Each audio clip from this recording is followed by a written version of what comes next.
Hello and welcome back to another Is It Worth Growing video, where we are going to cover, again, the Amargasaurus, and this is going to be 3.0, because they did do a few changes since we last covered him, so this is the third time we're doing a video on the Amargasaurus. I believe the first time I said he wasn't worth growing, the second time I said he was, and now we're going to discuss if I still think he's worth growing or not. And then you guys comment your thoughts down below and hit that thumbs up if you guys enjoy this content. So the Amargasaurus has always been a flimsy dino, you know, it's like it looks intimidating, it looks like it would do a lot of damage, and it actually does do a decent amount of damage. The thing is, it's basically like a chew toy for every dino that's bigger than him. But what are some good things about the Amargasaurus? For one, it does have 800 max health, which is now the same max health as the T-Rex. It has 4,650 combat weight, which is pretty much like the mid-tier level. I wish they would bring him up to 5,000 combat weight, then I think he would actually be at the right sweet spot. I mean, even the Sarco has 5,000 combat weight, which is more than the Amargasaurus. I also really like its vocal selection. It has one of my favorite vocal selections in the game, especially the main roar, which we can hear right now.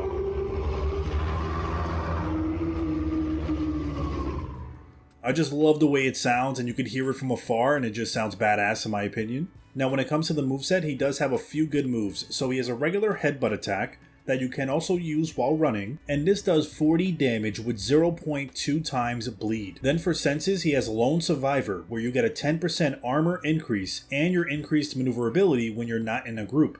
This will be perfect for solo players that don't really team up with anyone else. Or you can do Sturdy, where you're immune to knockback effects. For front limb, you have a stomping attack. This is what they changed since the last video. So the stomping attack still does 100 damage, but now it does an area of effect damage as well. So when it came to the Amargasaurus' stomp, the dinosaur would have to be directly underneath you in order for you to actually connect the hit to do the 100 damage. So for example, when you go up like this and land on them, they have to be directly underneath you. Now, the Amargasaurus' stomp does area of effect damage, which means anyone or any dinosaur that's around you, not necessarily just in front of you, you will still do damage to them. So if dinosaurs try to bite you from the side in order to avoid your stomping, you could still land the stomp on them and you'll see the actual area of effect when you do the stomp. So you're gonna see like a circle around me after I stomp. You ready?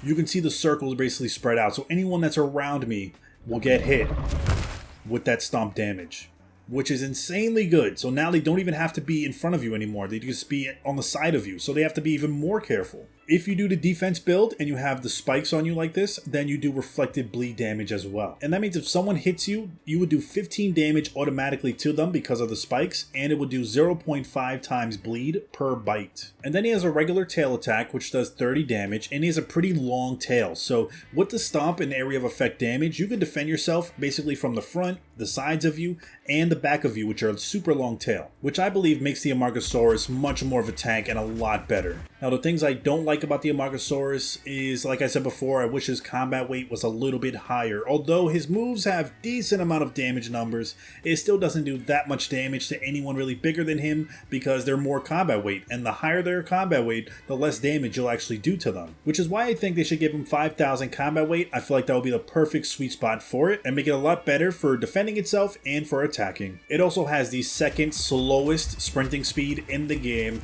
The only one that's slower than the Amargasaurus is the Ano. So if you plan on traveling far distances with this thing, have a lot of patience, because he's definitely takes forever to get to other locations because of its super slow speed. And that's pretty much it for the stuff I dislike. I feel like if they did increase the combat weight, then there pretty much won't be that many negatives to him, because he's pretty solid in other departments. He's just too weak when it comes to fighting other dinos. But do I think the Amargasaurus is worth growing? And I'm gonna say yes. I definitely think with the new area of effect damage, even though they added it in months ago, I still think he's worth growing. Much better than he used to be when he first came out. So if you guys are thinking about growing one of these, I highly suggest you do. Learn how to PvP with it, and you can have a lot of fun. If this video was helpful, hit that thumbs up. Make sure you subscribe for more videos like this, and let me know what dinosaur you want me to do next. Thanks for watching.